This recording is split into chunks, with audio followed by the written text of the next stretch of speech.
Okay, guys, I'm going to give you the rest of the story because with the way my brain works, I may not remember it all. But this is XXX rated. So I'll say it down here, but cut off, shut me down if you're anywhere, there's anywhere else. And if you're offended easily, turn it off. Okay? Now, I claimed I wasn't a dirty girl in college, and you're going to hear this and think, well, that's not true.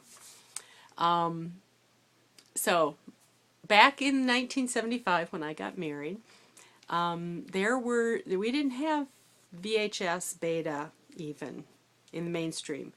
They may have been out there on the horizon, but the systems were huge. I don't know if they were available because they were so expensive. Our first VHS, they were like $1,000, and that was after we'd been married a few years. So, yeah, they expensive. So you had the little reels if you wanted porn for your bachelor party. So I dropped my husband off because we were in East Lansing and we were not living in East Lansing. I'm coming to East Lansing and I drop him off and I go shopping. You know, and so his bachelor party. Well, they didn't have it. Nobody got any movies. Well, talk about utilizing clutter. I knew they weren't going to have any movies. So, my husband had this drawer full of old Playboys. And I took all the centerfolds. Now you have to remember I'm a teacher and I'm kind of crafty. And I taped them end to end to end to end to end. And I took a shirt box and I cut out the front and I put two dowels, one at the top and one at the bottom. And so you'd start at the front and you'd roll, and these centerfolds would roll down. So that was their porn.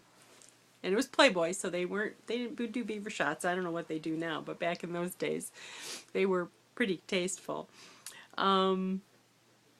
So, you know, that was fun. And if, he hadn't hung on to those, like try and separate a man from his Playboys, a young man. Now, the next thing I'm going to tell you is even worse. I mean, that was mild.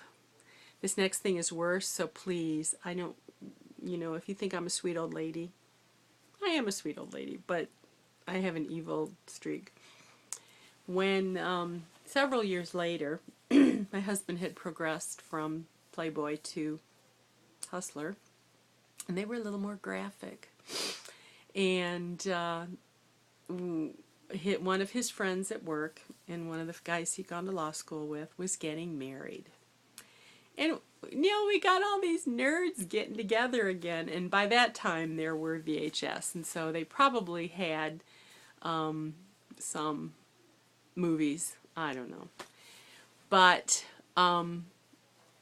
we did a party game because, at the bridal showers, you do party games. So I took several of the portraits of these ladies and I created a matching game. And on one side were the tits and the other side had the twats. And so you had to match the tits to the twats. So had he not saved those? So, and I have more non-X-rated things that, that was kind of the most dirtiest base things, except I do still have from my early days some exotic candy molds, which make really interesting Jell-O shots. Ask me about that if you're interested. But just being able to pull out the right thing at the right time and just get a kick out of it. And outfitting like this camper, well, it's a little trailer. Both my mother and I had this thing for plastic tubs, and different sizes and different shapes, and when you fit them in, and can you get the right thing in the right place. And I think it has to do with me wanting to master the clutter. And I think that's one reason, I know that's one reason I like to go out in my trailer, because it's just me and the trailer and Walmart, because you can always get what you need at Walmart now. But you know, when I was young, we didn't have Walmart. We had Kmart, but when I was young, we didn't have fat lady clothes.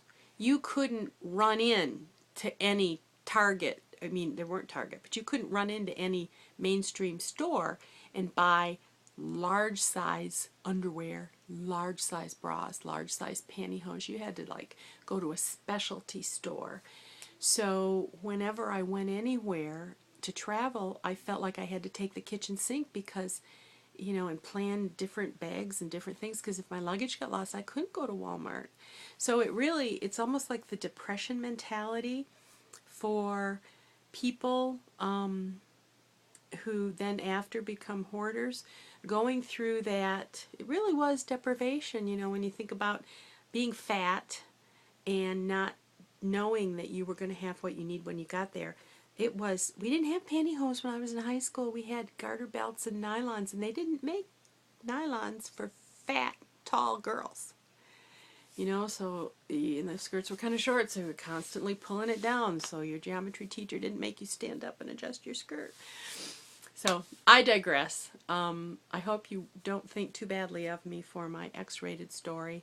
And my goal really is to declutter, because I think when I go to buy something, I say to myself, okay, now, can you take this to the home? Because my mother died about 5 years ago, and her last 18 months were spent going from nursing home to hospital to nursing home to my sister's. And it wasn't right until the last couple of days before she died she got to go back to her own home. So all those things she collected and created, she was an artist all those years. You know, we have her paintings now, but it took us 5 years to get up what we needed to clear out the house, and my garage is still full of crap. Still full of crap from my grandma, who died even longer ago than that. So I think it's as much of a disease as anything, and I'm hoping once I shed the body clutter, then maybe the next step will follow, but I don't know. So that's all for now.